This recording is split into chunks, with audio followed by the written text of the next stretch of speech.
Hi, everybody. Welcome to the very first episode of the Sunday Soother mini Advicecast. This is a mini podcast that I'm going to have come out every Sunday where I take your questions about how to live life with more meaning, intention, spirit, fun, thoughtfulness, all those good buzzwords. I'm Kathleen Andrews, your host, and I'm so excited to finally get started with this. I want to tell you a little bit about sort of what I hope to be doing here. What is this? Who am I even? All the big questions. So if you're coming to this podcast or to the video series, which I'm cross-posting on a Facebook group, you know a little bit probably about my newsletter, the Sunday Soother. And so you already know a little bit about what I am about. If not, the Sunday Soother is my newsletter that comes out every Sunday morning. And for a long time, I wasn't really sure what I was doing with it or what it was. But as I've written and developed it over the last year, it has become clear what it is to me and what is resonating with people. And it is now a newsletter all about practical spirituality, accessible modern mindfulness, and sort of living your life in a meaningful and thoughtful way. Which sounds nice, but what does that even look like or mean? And to me, it means sort of the journey about knowing and understanding yourself and the kind of life you want to live in your time on earth. And it is not about religion. To me, spirituality is about meaning, living a joyful, conscious, intentional, sort of purpose-filled life, knowing and celebrating your spirit and the human spirit. And that's what I write about in the newsletter, in the Sunday Soother, sort of that concept generally, but how we can achieve it practically. It's pretty lofty goals and people may not know where to start. So I talk about sort of tangible, actionable, practical ways to achieve that meaning. And as I spent the last year writing the newsletter, I got a lot of questions from readers about just that sort of thing. They were pretty interested in this concept of living an intentional, purpose-filled life and sort of accessing their spirituality or maybe even starting a spiritual journey, but they didn't really know exactly how to do it. They didn't have that sort of toolbox or they didn't really know where to start. And they had questions about everything from how to make, stuff like making more friends or being more mindful about your eating, being more mindful about your finances, being more mindful about dating, sort of just being more mindful in general, how to re-spark their creativity and sort of how to learn about, themselves, really, how are they getting back in touch with their intuition and themselves. And there were so many questions that I was just like, I really think there's something here. People are looking for practical advice on this front and they need help figuring out where to start. So that's how the Sunday Soother Advicecast was born. Every Sunday, this podcast and Facebook video will drop, and I will be answering questions from readers.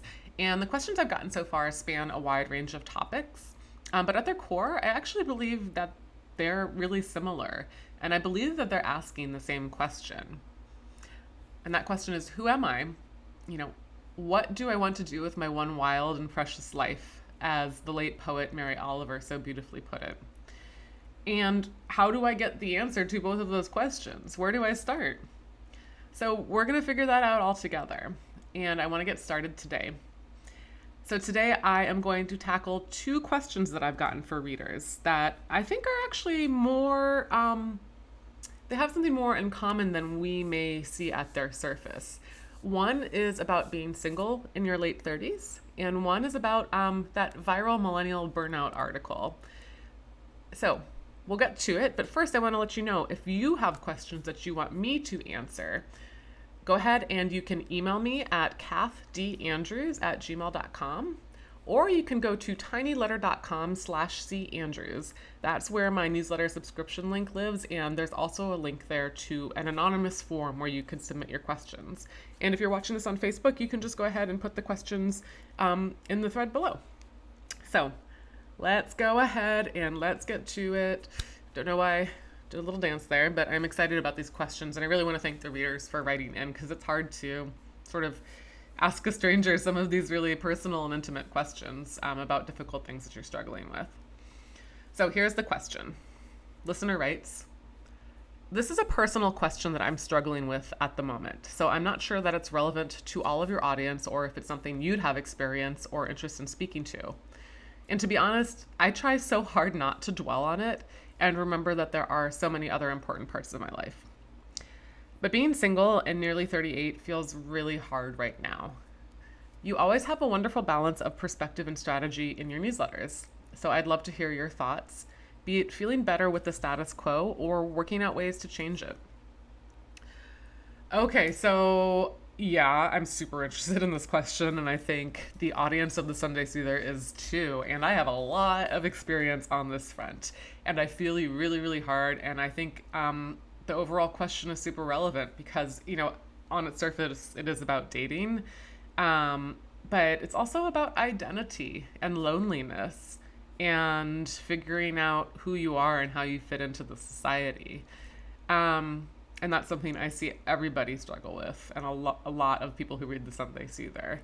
And so I also just turned 39 and I'm in a new relationship, but I have spent like super long spells of being single and really struggled with the same issue. And so if it's useful, here's a little bit of background on my dating life.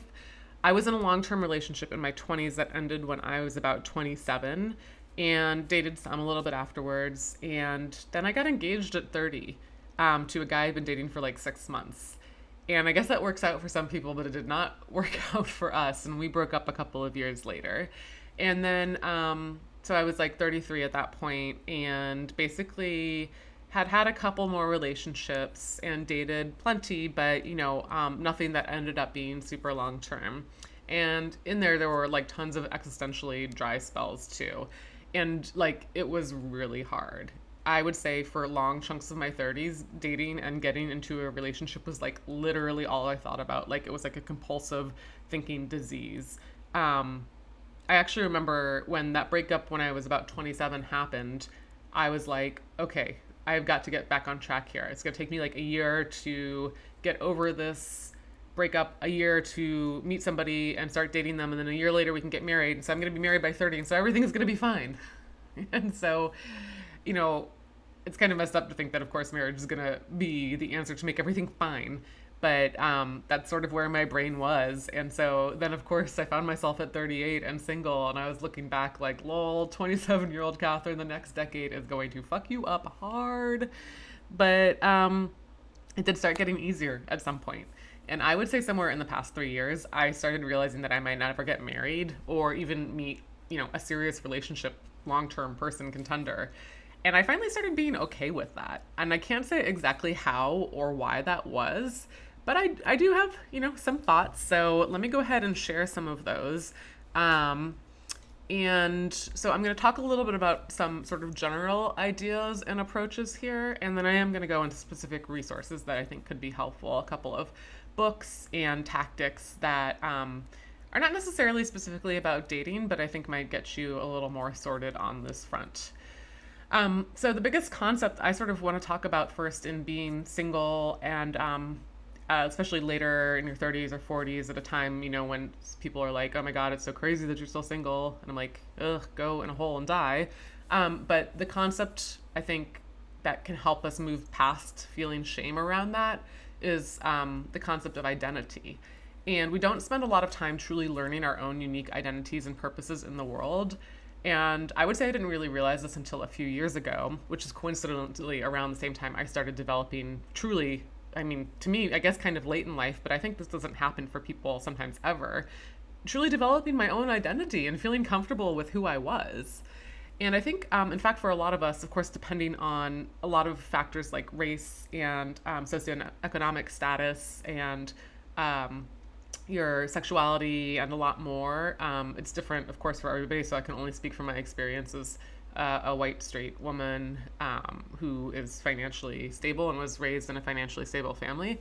But the biggest narrative of my life that I was given is the one of driving towards a romantic partnership. And that was it. Like, that was the only story told in the media, the only story told in, my circles. And you just don't see the lives of others depicted in many other places. And there are a lot of long-term single people out there.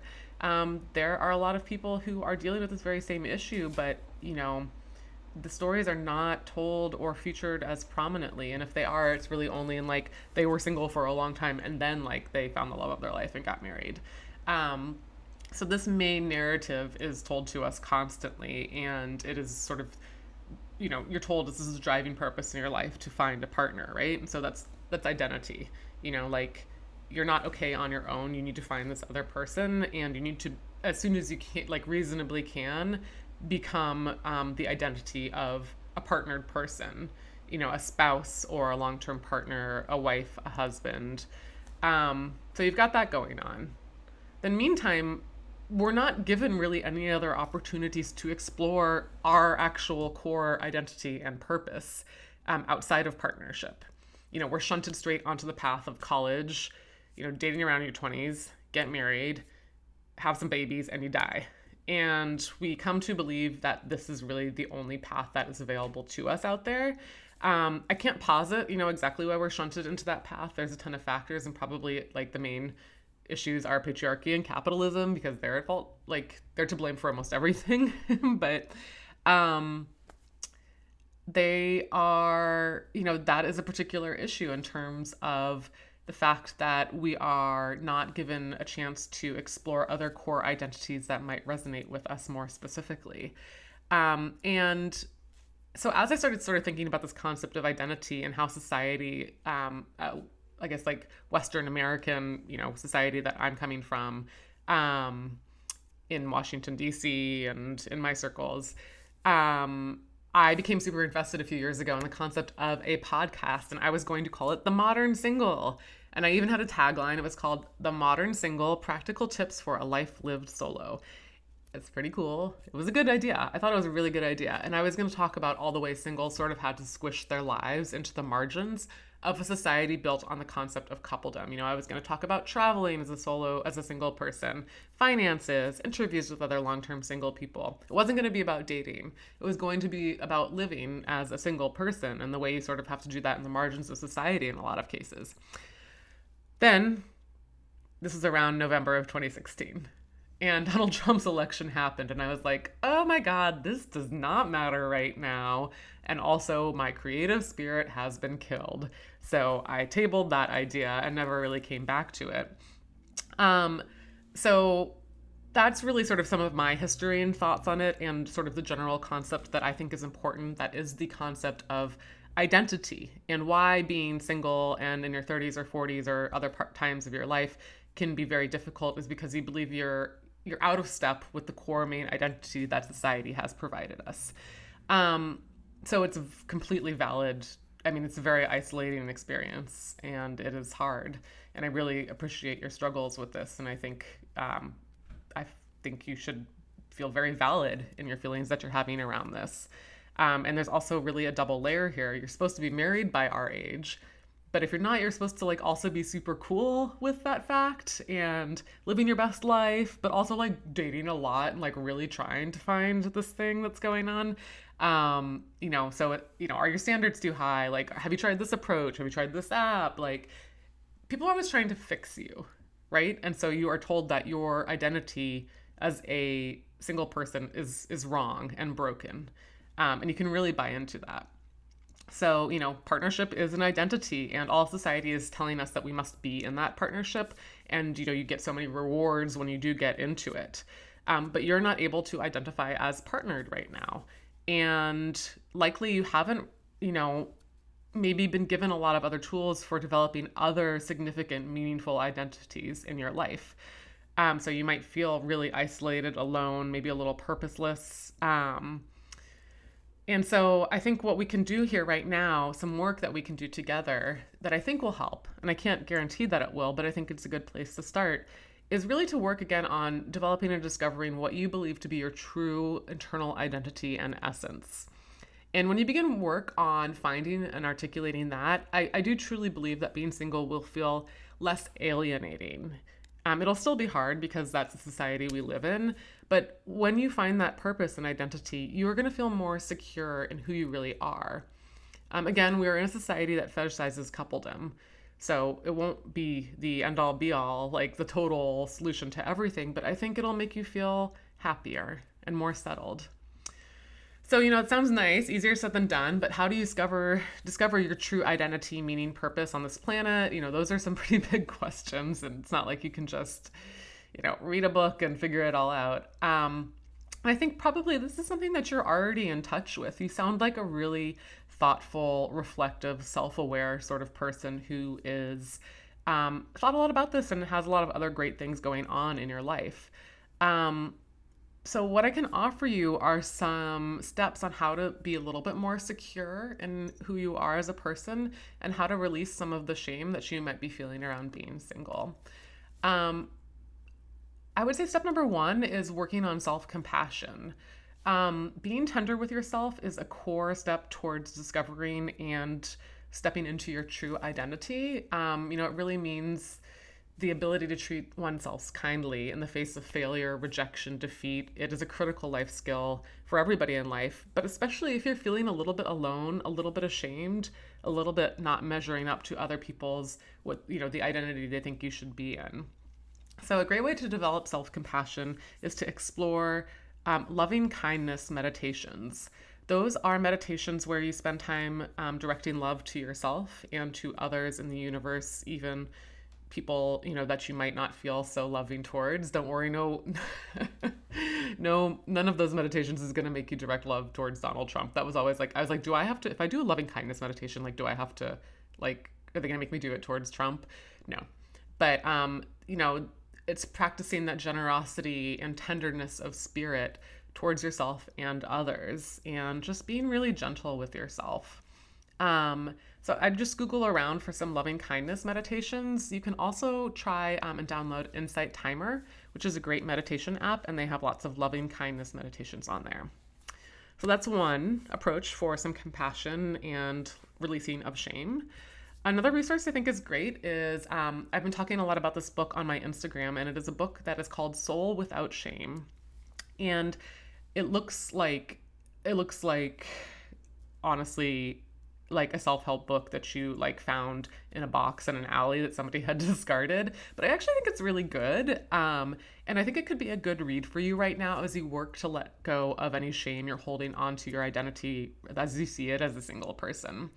The author gives strategies for dealing with your inner critic and shame generally, and how to move past that and get rid of that cruel interior voice that's pointing out all the things that you think you're doing wrong and how you're not measuring up to everybody else. Okay, so then in terms of literal dating strategies, I'm no dating guru for sure, and I'm not sure what dating strategies you might have already taken, but I do have a little bit of advice that I hope could be helpful. This sounds kind of creepy. I have set I had in the past set an alert on my dating apps for these kind of people, but I think widowed and divorced dads are actually a really great dating pool. They're, obviously they've got a lot of stuff going on in their life, but they are men who have stepped up to the plate really and stepped up to life's struggles and responsibilities. Oftentimes they're looking to get back into a long-term relationship. Men who are in therapy is A+. Those are men who are willing to be reflective and communicate and are interested in becoming better versions of themselves and really working on that with another person too. And some other resources for dating specifically. You've probably heard of the excellent podcast Forever 35.